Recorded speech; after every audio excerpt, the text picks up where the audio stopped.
Exagero ou estratégia? Por que que alguns rostos eles precisam de mais procedimento para que eles pareçam naturais? Olá, eu sou a doutora Karen, trabalho com harmonização facial. Se você não é inscrito aqui no canal, se inscreve e ativa o sininho para receber as notificações. Hoje eu quero falar sobre essa linha tênue entre o que parece exagero e o que, na verdade, é um planejamento estratégico estético. Para que eu consiga deixar esse assunto mais palpável, eu até trouxe aqui, ó, gente, a fichinha da minha paciente, que ela me deu autorização. Eu já postei ela aqui há um tempo, hoje ela mora na Europa. E aí, ó, se vocês perceberem, aqui tem todos os procedimentos que ela fez, que realmente não foi pouca coisa. E aí, o que que acontece? O paciente, ou as pessoas em geral, às vezes pensam, ai, que exagero. Ai, meu Deus, nossa, mas para que tanto procedimento? Depende. Vou pipocar aqui algumas fotos para vocês verem alguns exageros realmente que deram errado, porque de fato foram muito exageradas. Mas às vezes nem usaram tantos produtos assim. É porque de fato foi mal executado, foi mal feito mesmo. A disposição ali, aonde foram colocados os materiais, de fato é que ficou realmente inestético, ficou feio e não deveria ter sido feito. Ou provavelmente deveriam ter parado em um determinado ponto para que a pessoa não ficasse deformada. E aí, olha só, essa paciente ela tem uma foto dela antiga, inclusive foi até ela que me enviou, então a posição da cabeça dela realmente tá um pouco mais para baixo. Mas ainda assim, uma queixa dela muito comum é essa face fina e alongada, que a gente chama de dólico, né? Dólico facial. E aí ela falava, eu realmente não gosto desse aspecto, o meu rosto é longo, ela tem realmente o queixo muito proeminente, ela tem já o queixo bem para frente. E aí eu pensei, bom, vamos lá. Vamos tentar fazer de alguma forma que a gente disfarce isso aqui e ela fique com o rostinho mais cheinho, que era o que de fato ela queria. Então, ó, vamos lá. A gente fez. O que que ela fez de procedimento? A ordem do tratamento dela. Ela fez Ultraformer, ela fez com outro profissional. Eu, particularmente, não indicaria Ultraformer no caso dela. Eu acho o rosto dela magro e eu não veria necessidade de fazer Ultraformer, a não ser numa queixa específica que ela tinha na sobrancelha para poder promover aquele levantamento, né, aquele arqueamento que chamam de Fox Eyes e que dura pouco. Dura ali em torno de 3 a 4 meses, que é mais ou menos o tempo do Botox, da toxina botulínica.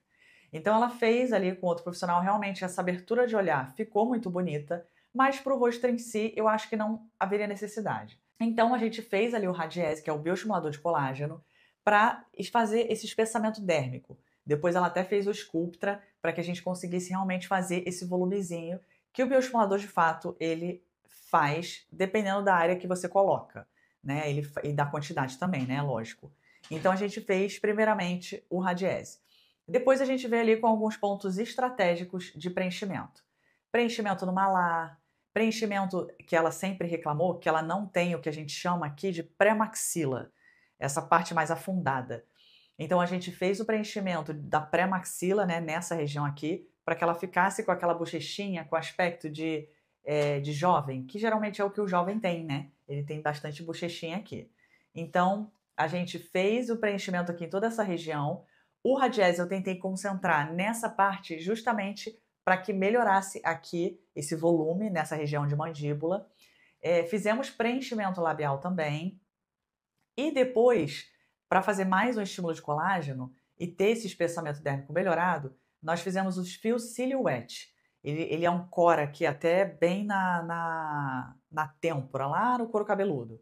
Confesso que é um procedimento que não é qualquer paciente que tem resistência para fazer, mas ela é uma paciente bem resistente, forte, e fez sem problema nenhum, adorou e provavelmente faria de novo. Hoje ela mora na Europa, está com dificuldade de encontrar procedimentos lá estéticos, né? Fica com medo, enfim. E ela vai se programar para vir ao Brasil para fazer aqui comigo. Então, bom, vamos lá.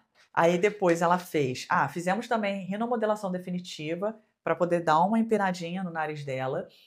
E também fizemos. Deixa eu ver aqui, gente, que foi bastante coisa. Ó, ela fez o Botox, tá? A gente fez também preenchimento da fossa piriforme. Quando o paciente, conforme a gente vai perdendo ali estrutura do rosto como um todo, gordura, reabsorção óssea, essa região ela afunda. Então, assim, eu não sou muito adepta de trabalhar medial no rosto, preencher coisa aqui, né? Bigode chinês. Em alguns casos é até bem-vindo, não tem problema, refinar ou preencher ali, dependendo do caso. Mas na grande maioria das vezes eu tento trabalhar de lateral para medial.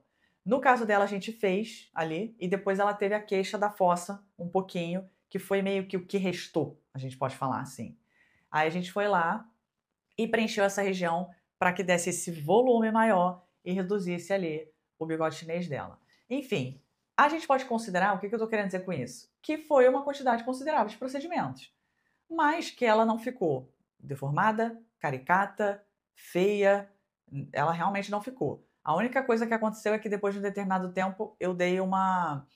Eu conversei com ela que já era hora de parar, porque ela queria preencher o lábio, de fato, ela preencheu, ficou um pouquinho exagerado. Eu não sou muito adepta de lábios muito grandes, até mesmo porque tem alguns pacientes que o lábio não comporta e fica realmente artificial, fica feio, fica grotesco, tá? Então, assim, no caso dela, a gente deu uma parada, eu parei de fazer preenchimento labial nela, porque eu já estava achando o lábio dela grande, e aí a gente parou por aí, ela foi para a Europa e todos os procedimentos já estão indo, né, embora, enfim, porque ela não está conseguindo fazer as manutenções. Mas quando ela vier, provavelmente eu vou fazer ali alguns retoques, fazer algumas coisinhas e talvez traga aí o caso dela novamente. Mas o que eu quero dizer com isso? Na grande maioria das vezes, gente, não é muito material, não é que é exagero. É que o tratamento ele foi conduzido de uma forma equivocada. Ele foi conduzido de uma forma errada mesmo. E aí os pacientes acabam ficando deformados. Igual eu mostrei, né? Esse monte de artista com o rosto totalmente deformado. Preenchimento colocado no lugar errado. Talvez uma quantidade realmente exagerada, sem necessidade. Então, assim, alguns pacientes até eles olham o plano de tratamento e pensam assim, meu Deus, caramba, mas é muita coisa. E eu penso, muitas das vezes eu até deixei aberto, porque isso vai sendo construído ao longo do tempo, a longo prazo. Eu não faço, por exemplo, um tratamento assim, igual eu fiz o dela, em um mês. Ela ficou comigo, vou dar uma olhada aqui, ela ficou comigo, nossa, 3, 4 anos. Então, assim, é isso. O paciente ele vai fazendo as manutenções necessárias, vai melhorando e vai ficando belo, vai ficando bonito, vai ficando natural, sem ficar aquela coisa realmente caricata e deformada. Beleza? Essa é a mensagem que eu quero passar. Se vocês forem algum profissional e perceberem, né? Nossa, mas me passou muita coisa, mas às vezes realmente para você é necessário. E aí você vai olhar, lógico, ali os casos desse profissional, você vai verificar se é compatível com o que você quer, se não é artificial, se não é exagerado, se não está deformado, entendeu? Mas é isso. Então, se gostaram do tema, curte aqui, compartilhem com alguns amigos aí que talvez precisem ouvir esse vídeo, que estão pensando em fazer ou que fizeram e ficou artificial, tá? E espero que tenham gostado. Se tiverem dúvida, comentem aqui embaixo. Me siga e também ativa o sininho para receber as notificações. Um beijo e até o meu próximo vídeo. Tchau!